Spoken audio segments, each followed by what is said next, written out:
Aleluia pela semana 7 que chegamos hoje, nesta segunda-feira. O título dessa semana é A Igreja é Revelada. Graças a Deus. A igreja precisa ser revelada para nós. Cristo já nos foi revelado, mas e a igreja? Quem revela a igreja é Cristo. Cristo e a igreja é o grande mistério de Deus. Cristo é o mistério do Pai. A igreja é o mistério de Cristo. E Cristo e a igreja é o grande mistério. 1 Coríntios capítulo 5, versículo 7 diz: lançai fora o velho fermento, para que sejais nova massa, como sois de fato sem fermento. Pois também Cristo, nosso Cordeiro Pascal, foi imolado. Chegamos a um dos capítulos mais importantes do Evangelho de Mateus, que é exatamente o capítulo 16, no qual vemos a revelação da igreja. Geralmente, quando estudamos essa porção da Bíblia, começamos a ler a partir do versículo 13. Entretanto, se olharmos o contexto mais abrangente, veremos que a intenção do Senhor ao revelar a igreja foi dar um novo começo a seus discípulos, que estavam acostumados aos ensinamentos, tradições e costumes do judaísmo que predominava na região. Até o capítulo 16 do Evangelho de Mateus, o Senhor Jesus já havia feito muitos milagres, como, por exemplo, a multiplicação de pães e peixes. Depois desse milagre, o Senhor despediu as multidões, deixou os fariseus e passou para outra margem do mar da Galileia. Acompanhado apenas de seus discípulos, que nessa ocasião se haviam esquecido de levar o pão. O Senhor, então, aproveitou aquela oportunidade para adverti-los acerca da doutrina dos fariseus, que agia como fermento para levedar toda a palavra de Deus. A Bíblia é interpretada de diferentes formas, não é verdade? E muitos usam sua interpretação particular como se fosse um ensinamento bíblico. Embora às vezes façam isso com muito boa intenção, tentando facilitar às pessoas o entendimento da palavra, correm o risco de negligenciar o verdadeiro conteúdo daquilo que o Senhor deseja nos falar. É como se servissem aos outros um pão de boa aparência, mas levedado, um pão bonito por fora e oco por dentro, sem substância, sem alimento, não é? A massa com fermento cresce facilmente, você sabe disso, mas isso não aumenta sua consistência nutritiva. Quando comemos o pão, o fazemos para nos nutrir da massa e não do fermento. Isso significa que devemos atentar para a nossa alimentação espiritual, a fim de sermos nutridos com o verdadeiro alimento, que é Cristo, a pura palavra de Deus. Ele diz: as palavras que eu vos tenho dito são espírito e são vida. Isso também nos mostra que não devemos nos limitar ao que já aprendemos, mas permanecer abertos para receber as novas revelações que o Senhor quer nos dar. Olha quão importante é esse parágrafo que acabamos de ler. Eu vou ler de novo, preste atenção. Isso também nos mostra que não devemos nos limitar ao que já aprendemos, como se disséssemos no coração: eu já sei tudo, para que você vem me falar da palavra de Deus? Eu já sou crente há tantos anos, eu já tenho uma bagagem tão grande, eu estudo muito a Bíblia. Puxa, isso é perigoso. Precisamos estar abertos para sermos nutridos com o verdadeiro alimento espiritual, que é o próprio Cristo, e para recebermos as novas revelações que o Senhor quer nos dar. Logo, deixemos de lado as interpretações de pessoas cujo ensinamento pode agir como fermento e adotemos como nossa dieta o próprio Senhor, que é o pão vivo, puro e sem fermento. Sabe, no cristianismo de hoje, muito fermento é colocado para facilitar a vida das pessoas. Muita moda é inventada, é ou não é? Vamos fazer a pulseira disso, vamos fazer aquilo outro, tantas coisas que você sabe que não precisamos citar mais do que essas. Isso pode ser um fermento. Isso não é a pura palavra de Deus. Deus tem muito mais do que sinais, dons e nos abençoar financeiramente. Deus deseja colocar a sua vida dentro de nós Ele deseja que sejamos treinados para reinar com Ele em seu reino milenar. Para isso, precisamos crescer em vida, crescer e amadurecer. Logo, deixemos de lado as interpretações de pessoas, cujo ensinamento pode agir como fermento, e adotemos como nossa dieta o Senhor, que é o pão vivo, puro e sem fermento. Ao lermos a palavra, oremos para que o Senhor fale diretamente conosco, assim nos alimentaremos dela, absorvendo-a pouco a pouco como nosso suprimento de vida. Precisamos comer a palavra de Deus, saboreá-la e não só interpretá-la. Tomar a palavra de Deus para interpretar a palavra de Deus, para explicar a palavra de Deus, para revelar a palavra de Deus. A própria Bíblia explica a Bíblia. Dessa forma, o Senhor nos revelará o desejo do seu coração. Palavra-chave de hoje: alimentar-se da pura palavra. Até amanhã, em nome de Jesus. Aleluia, por mais uma semana, estamos na semana 7 desse segundo volume do nosso alimento diário, que tem como título Entrar no Reino dos Céus para ganhar o galardão.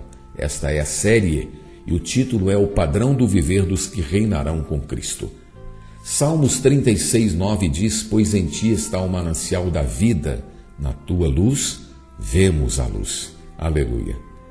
Para receber a revelação da igreja, os discípulos do Senhor precisavam estar em um ambiente livre da influência da religião. Por isso Jesus não os levou para Jerusalém, onde a atmosfera religiosa era muito densa.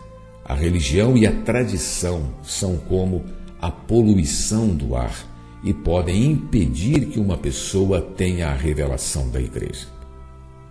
O Senhor Jesus precisava de um lugar para fazer essa importantíssima revelação. Por isso levou seus discípulos para Cesareia de Filipe, aos pés do Monte Hermon, ao norte de Israel, um lugar onde a atmosfera era límpida e o ar era puro, ou seja, livre da atmosfera religiosa. Nesse ambiente, a palavra de Deus fluiu livremente, trazendo luz e revelação acerca da igreja. A revelação do Senhor é sempre nova, cheia de luz e verdade, conforme vemos na primeira estrofe do hino, o hino que cantamos, hino 372, no inário da editora Árvore da Vida, diz o seguinte: não limitamos hoje a verdade divinal ao nosso parcial pensar de homem natural, que um alento superior em nós desperte já, pois Deus mais luz e muito mais verdade irá jorrar. Que maravilha! O Senhor realmente tem misericórdia de nós, pois nos dá mais luz e verdade, ou seja, mais revelação. Precisamos abandonar os nossos conceitos naturais que limitam a revelação de Deus para recebê-la de maneira completa. Na sua luz vemos a luz, na sua revelação temos mais revelação. Aleluia! A terceira estrofe desse hino diz: em trevas foram nossos pais primeiros passos dar. Foi só o alvorecer até o dia se firmar. O sol glorioso ainda vai se intensificar, pois Deus mais luz e muito mais verdade irá jorrar. Já temos visto em Gênesis que a luz do primeiro dia da criação era ainda uma luz difusa, indefinida, pouco definida. Muitos, entretanto, satisfazem-se apenas com essa luz que separa das trevas tais pessoas. Nossa necessidade, contudo, é de uma luz mais intensa, mais forte, uma luz mais real, a luz do sol criada por Deus no quarto dia, pois é ela que nos permite obter vida. Por exemplo, uma planta, ela precisa da luz do sol para produzir fruto. Não é verdade? Assim também nós precisamos da luz do primeiro dia, essa luz difusa, louvado seja o Senhor por ela.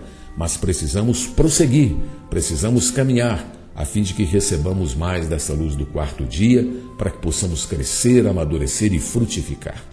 Portanto, temos a palavra como a luz da manhã, que inicialmente nos desperta, mas também a temos como a luz do meio-dia, que nos fortalece e dá vigor para nós. Assim, somos iluminados e recebemos cada vez mais as revelações de Deus. Deus tem sempre, todos os dias, uma revelação nova para nós, uma palavra nova para que possamos praticar naquele dia. Louvado seja o Senhor e até amanhã.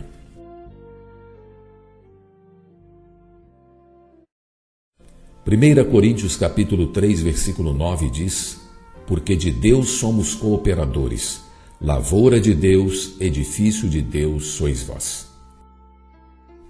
Quando esteve entre seus discípulos, o Senhor Jesus não transmitia meramente ensinamentos doutrinários, mas principalmente revelações práticas.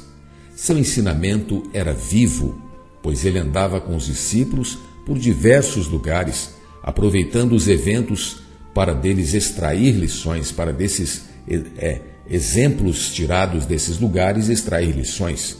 Quando o Senhor se deparava com um fato, uma circunstância ou uma pessoa, ele aproveitava a oportunidade e ensinava algo aos discípulos. Que maravilhoso é andar com o Senhor, não é? Hoje, semelhantemente, ele nos ensina desse modo, porque de acordo com a revelação da palavra de Deus, quando o mundo se tornar de nosso Senhor e do seu Cristo, iremos exercer autoridade em seu reino. Apocalipse capítulo 11, versículo 15 diz isso. Certamente, para desempenharmos essa função no futuro, precisamos não somente ter a vida divina, como também ser pessoas provadas, pessoas aprovadas pelo Senhor hoje no nosso viver prático. Ao servirmos os irmãos na vida da igreja, estamos sendo treinados para governar as nações no reino milenar. Que maravilha, não é? A esse respeito, os mistérios do reino dos céus revelados em Mateus e vistos na semana atrasada e também na semana passada, relacionados com as 7 igrejas descritas em Apocalipse, na semana passada nesse caso, nos iluminam e ajudam a ver como servir adequadamente às igrejas, nos esvaziando no Espírito, tomando a palavra de Deus com oração, invocando o nome do Senhor, não abrindo mão da sua palavra, sabendo que somos fracos, frágeis e mortais e praticando o amor fraternal. O apóstolo Paulo, por exemplo, encontrou dificuldades para cuidar da igreja em Éfeso. A situação dos efésios não era boa, pois estavam acostumados a viver por si mesmos em sua vida da alma, fazendo o que queriam, segundo a sua mente, a sua vontade e as suas emoções. Paulo lhes havia revelado o plano de Deus, a fim de que o praticassem, mas eles passaram a dar atenção às fábulas e genealogias sem fim, permanecendo nas doutrinas e ocuparam-se apenas em discutir as verdades. Você conhece algumas pessoas que são assim? Se encontram para discutir as verdades. Eu acho isso, eu acho aquilo, vai numa parte da Bíblia tentando provar a todo custo o seu ponto de vista, o outro discorda, vai a outra parte. A Bíblia chama isso de genealogia sem fim. Fábulas e genealogia sem fim. Posteriormente, o apóstolo João foi a Éfeso para servir os irmãos e fazer a obra de Deus. O apóstolo João foi para Éfeso. Com isso, ele teve muitas experiências e foi aperfeiçoado pelo Senhor a fim de ser mais útil no reino vindouro. Por meio das cartas às 7 igrejas em Apocalipse, João mostrou qual deve ser a prática adequada da vida da igreja. Em resumo, essas cartas dizem que devemos dar atenção principal a 2 itens: a vida e a obra. Não é a obra e a vida, mas a vida de Deus vem primeiro. Nos enchendo da vida de Deus, nós podemos sair no Espírito para fazer a sua obra. De igual modo, dentre as 7 parábolas apresentadas em Mateus 13, as 4 primeiras estão vinculadas à vida e as 3 últimas correspondem à obra. Nisso podemos ver que os filhos de Deus que entrarão no reino para ganhar o galardão precisam ser aprovados nesses 2 aspectos, repetindo, na vida e na obra. Precisamos crescer em vida e precisamos praticar aquilo que o Senhor nos ensinou. Portanto, precisamos ganhar a vida por meio dos ensinamentos vivos do Senhor Jesus. Negociar os nossos talentos é o outro aspecto na vida da igreja, servindo aos irmãos e pregando o Evangelho a todos, a fim de completar a obra de Deus em nossas vidas, essa obra tão maravilhosa para que possamos ser provados e aprovados. Louvado seja o Senhor e até amanhã. Há esperança para nós. Vamos prosseguir pela fé. Até amanhã. Aleluia por mais essa quinta-feira. Estamos prosseguindo dia após dia, semana por semana. Graças a Deus. Graças a Deus por Jesus Cristo. Louvado seja o Senhor. Amém. Aleluia. Aleluia por esse alimento diário. Eu preciso valorizar, Senhor, mais essas palavras. João capítulo 15, versículo 5 diz: Eu sou a videira, vós os ramos. Quem permanece em mim e eu nele, esse dá muito fruto, porque sem mim nada podeis fazer.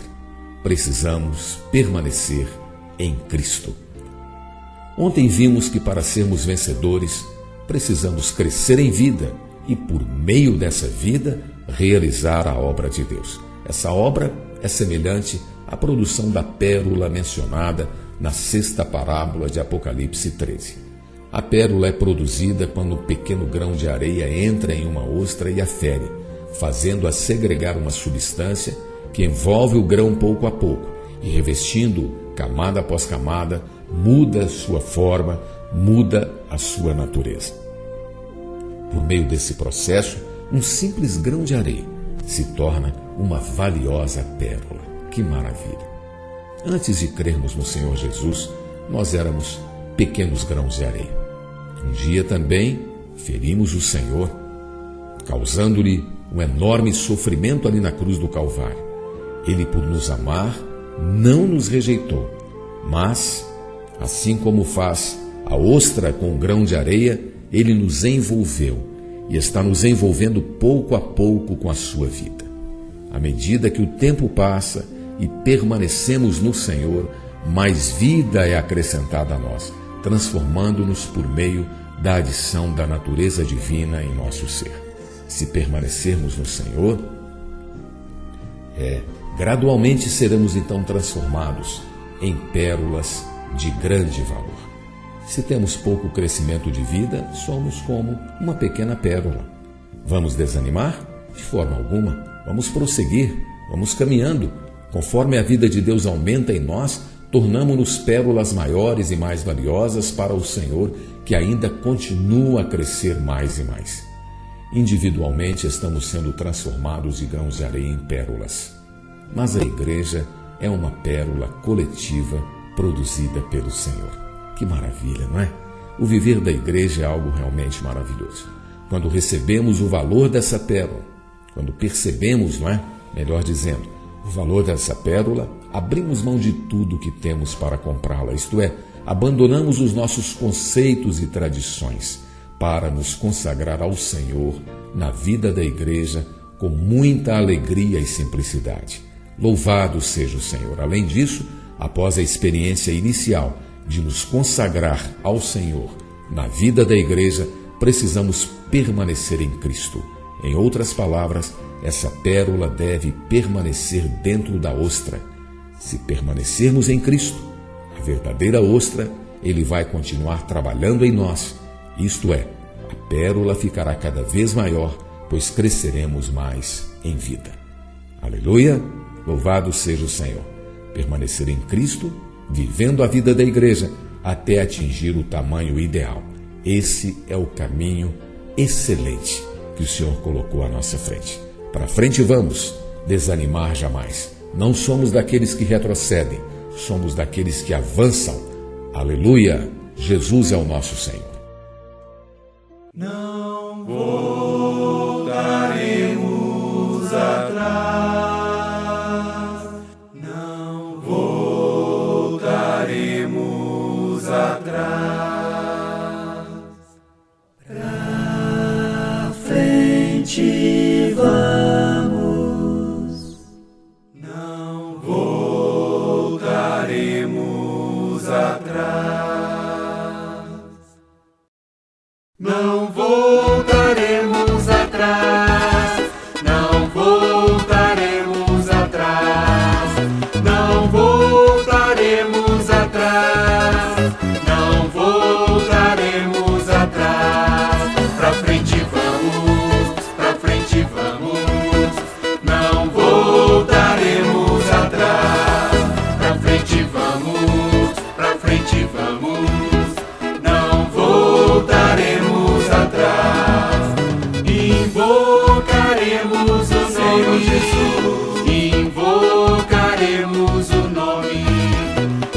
Invocaremos o nome Jesus. Invocaremos o nome. Jesus é o nome. Jesus é o nome. Invocaremos o nome. Jesus é o nome. Jesus é o nome. Invocaremos o nome. O Espírito flui em nós. O Espírito flui em nós. O Espírito flui em nós. O Espírito flui em nós. O Espírito é vida. O Espírito é vida. O Espírito flui em nós. O Espírito é vida. O Espírito é vida. O Espírito flui em nós. Não voltaremos atrás. Não voltaremos atrás. Não voltaremos atrás. Não voltaremos atrás. Pra frente vamos. Pra frente vamos. Não voltaremos atrás. Pra frente vamos. Pra frente vamos. Não voltaremos atrás. Invocaremos o nome Jesus. Invocaremos o nome. Invocaremos o nome Jesus. Invocaremos o nome. Jesus é o nome. Jesus é o nome. Invocaremos o nome. Jesus é o nome. Jesus é o nome. Invocaremos o nome. O Espírito flui em nós. O Espírito flui em nós. O Espírito flui em nós. O Espírito flui em nós. O Espírito é vida. O Espírito é vida. O Espírito flui em nós. O Espírito é vida. O Espírito é vida. O Espírito flui em nós. Não voltaremos atrás. Não voltaremos atrás.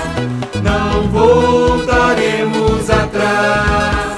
Não voltaremos atrás. Pra frente vamos. Pra frente vamos. Não voltaremos atrás. Pra frente vamos. Pra frente vamos. Não voltaremos atrás. Pra frente vamos. Pra frente vamos. Não voltaremos atrás. Pra frente vamos. Pra frente vamos. Não voltaremos. Aleluia! Louvado seja o Senhor por mais essa sexta-feira. Estamos na semana 7. Estamos terminando já o segundo volume do nosso alimento diário da série Entrar no Reino dos Céus para Ganhar o Galardão. Estamos terminando já o segundo livro, O Padrão do Viver dos que Reinarão com Cristo. Esse livro realmente tem sido de muita ajuda para nós, muito desfrutável, muito maravilhoso, não é verdade? Estamos na semana 7 e já estamos na sexta-feira. Estamos vendo essa semana que a igreja é revelada. Mateus capítulo 16, versículo 17 diz: Então Jesus lhe afirmou: Bem-aventurado és, Simão Barjonas, porque não foi carne e sangue quem te revelaram, mas meu Pai que está nos céus. Para conhecermos o Senhor, precisamos de revelação. Vejamos Mateus 16, 13 e 14. Diz assim: Indo Jesus para os lados de Cesareia de Filipe, perguntou a seus discípulos: Quem diz o povo ser o Filho do Homem? E eles responderam: Uns dizem João Batista, outros Elias e outros Jeremias ou algum dos profetas. Isso significa que para as pessoas em geral, o Senhor era, no máximo, um profeta. Ele, entretanto, não ficou satisfeito com a resposta, conforme vemos no versículo 15. Ele então perguntou o seguinte: Mas vós, continuou ele, quem dizeis que eu sou? O Senhor esperava que seus discípulos, que o acompanharam por 3 anos, o conhecessem melhor. Naquela época, Dentre os 12 discípulos, Pedro era o líder, mas Tiago e João às vezes ficavam insatisfeitos com Pedro por almejarem a liderança. Sabemos, porém, que a autoridade não é estabelecida por homens, mas por Deus. Foi da vontade de Deus que Pedro respondesse à pergunta feita pelo Senhor. E Pedro então respondeu, no versículo 16, Tu és o Cristo, o Filho do Deus vivo. Aleluia! Essa foi uma maravilhosa, uma grande revelação. As pessoas viam o Senhor Jesus como um homem, no máximo como um profeta. Mas Simão Pedro respondeu, Tu és o Cristo, o Filho do Deus vivo. Então o Senhor lhe falou, Bem-aventurado és Simão Barjonas, porque não foi carne e sangue quem tu revelaram, mas meu Pai que está nos céus. Versículo 17. Em outras palavras, isso não é algo que o homem possa conceber ou imaginar, pois se trata da revelação vinda do próprio Deus. Quem revelou Cristo a Pedro foi Deus. Colossenses mostra claramente que o mistério de Deus é Cristo. Colossenses capítulo 2, versículo 2. Essa designação Cristo está relacionada no comissionamento para a obra. Em sua essência, ele é o Filho do Deus vivo, conforme também foi revelado em Mateus 16. Graças ao Senhor por essa revelação. A revelação de Cristo no coração do homem não é apenas essencial para sua experiência inicial de salvação, quando o seu espírito é salvo, mas precisa ocorrer diariamente para a salvação da alma. Podemos conhecer mais o maravilhoso Senhor. Isso é possível porque Deus nos revela todas as coisas pelo Espírito, pelo seu Espírito. Somos bem-aventurados por termos essa grandiosa revelação. Da mesma forma, quando pregamos o Evangelho às pessoas, devemos orar a Deus, para que também Ele lhe dê a revelação acerca do nosso Senhor Jesus Cristo. O máximo que podemos fazer é pregar o Evangelho. Dar Cristo às pessoas depende de Deus. Nós temos de levar a palavra de Deus. Temos de levar as pessoas a tocarem no nome do Senhor, a invocarem o nome do Senhor, se arrependendo de seus pecados, levando a luz, iluminando os olhos dos seus corações para que possam perceber em quão densas trevas estão. Mas, para receber esse Cristo de Deus, para receber a salvação que vem de Deus, somente quando há a revelação pelo Espírito Santo. Que o Senhor nos dê graça, que o Senhor nos dê sabedoria, para que possamos falar as palavras puras de Deus, as palavras santas de Deus, para que possamos ser limpos canais, livres, para que Deus possa pegar essas palavras, então, e através delas, trazer a revelação de que Jesus Cristo é o Cristo de Deus. Amém? Até amanhã, em nome de Jesus.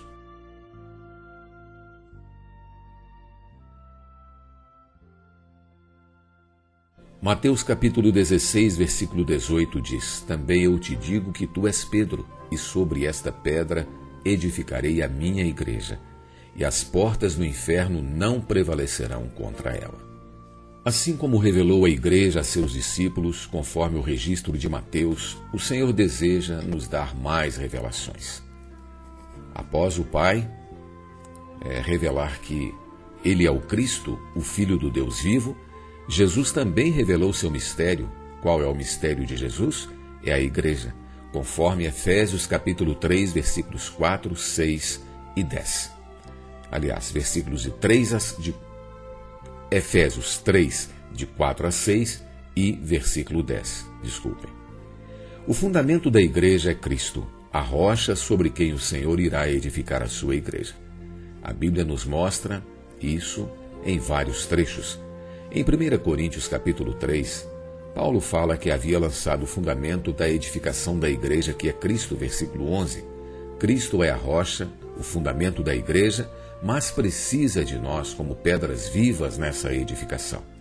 Pedro, cujo nome significa pedra, representa as pessoas que têm a vida de Deus e por isso podem ser edificadas. Em 1 Pedro capítulo 2, versículo 2, vemos que Cristo é a pedra que vive. Ele é o fundamento e nós somos as pessoas que serão edificadas. Somos pedras que têm vida. Aleluia! Assim como Pedro cooperou para edificar a igreja, nós também somos úteis na edificação. Por isso, cada um de nós é necessário para essa edificação, pois mesmo que sejamos pedrinhas pequenas, somos pedras vivas que o Senhor escolheu para edificar a sua igreja. Quão importantes nós somos!